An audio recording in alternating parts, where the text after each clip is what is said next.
speaking of censorship, as we start our journey through the week's news, here's a classic. Twitter suspends accounts for propaganda, has literal propagandist as high-level executive.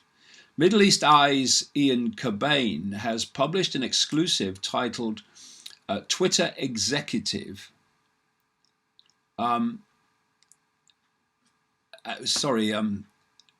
my place here because I was looking at something else.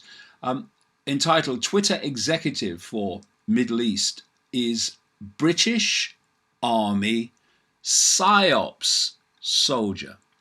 Exposing the fact that Twitter's senior editorial executive for Europe, the Middle East and Africa also works for an actual, literal propaganda unit in the British military called the 77th Brigade, which is mighty interesting, the story says, considering the fact that Twitter constantly suspends accounts from non-empire aligned nations based on the allegations that they are engaging in propaganda. I mean, this is the inversion again. You see the inversion everywhere. Everything they're accusing other people of doing, they're doing themselves. I mean, the anti-fascist fascists, for instance, is a perfect example. The senior Twitter executive with editorial responsibility for the Middle East is also a part-time officer in the British Army's psychological warfare unit, Cobain writes. Gordon Macmillan, who joined the social media company's UK office 6 years ago, has for several years also served with the 77th Brigade, a unit formed in 2015 in order to develop, quote, non-lethal ways of waging war. The 77th Brigade uses social media platforms such as Twitter, Instagram, and Facebook, as well as podcasts, data analysis, and audience research, to wage what the head of the UK military, General Nick Carter, describes as information warfare.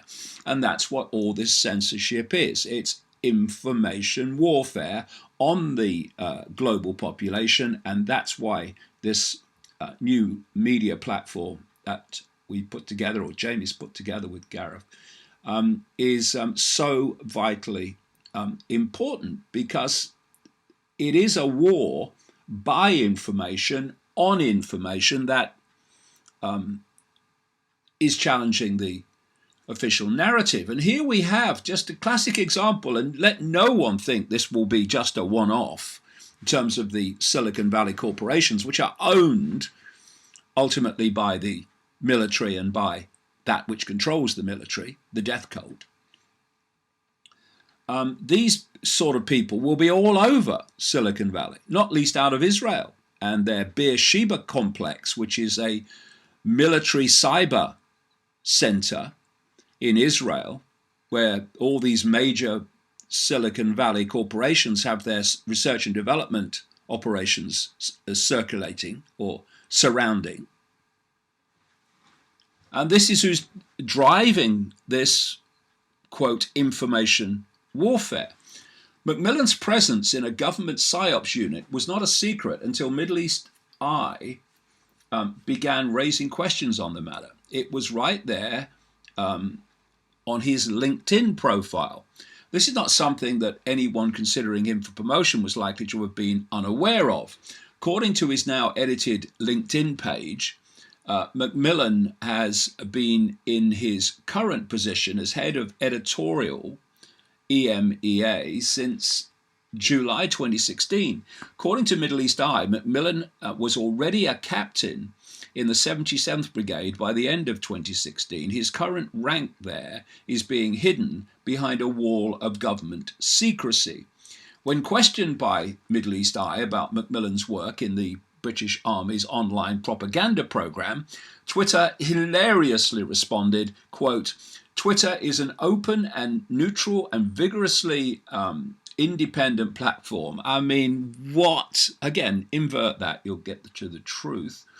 We actively encourage all our employees to pursue external interests in line with our commitment to healthy corporate social responsibility, and we will continue to do so.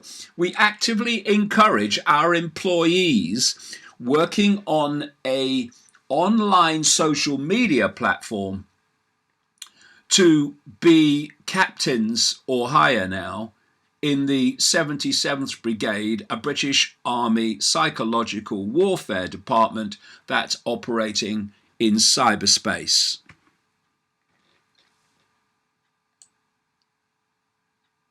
Twitter encourages their employees, the article says, to pursue wholesome external interests, whether that be tennis, volunteering at a soup kitchen, or moonlighting at a military program explicitly devoted to online psychological warfare. You know, just everyday socially responsible pastime stuff.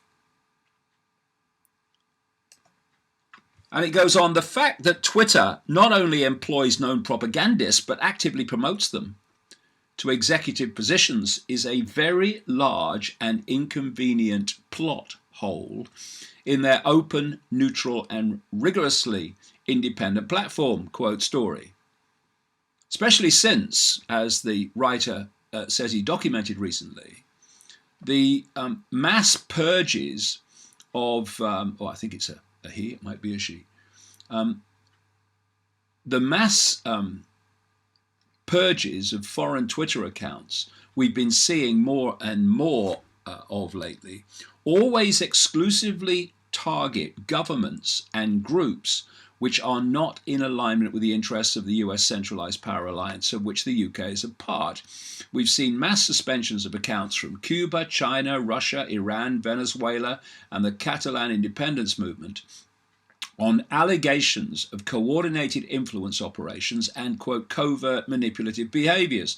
Yet Twitter currently employs a high-level executive of whom coordinated influence operations and covert manipulative behaviors on behalf of the British government, i.e. that which controls the British government, are a known vocation. I mean, in your face or what, really? It's just absolutely incredible. But that's where we've reached, and like I say, that's why this new media platform is so desperately needed. And I hope we'll have your support with it.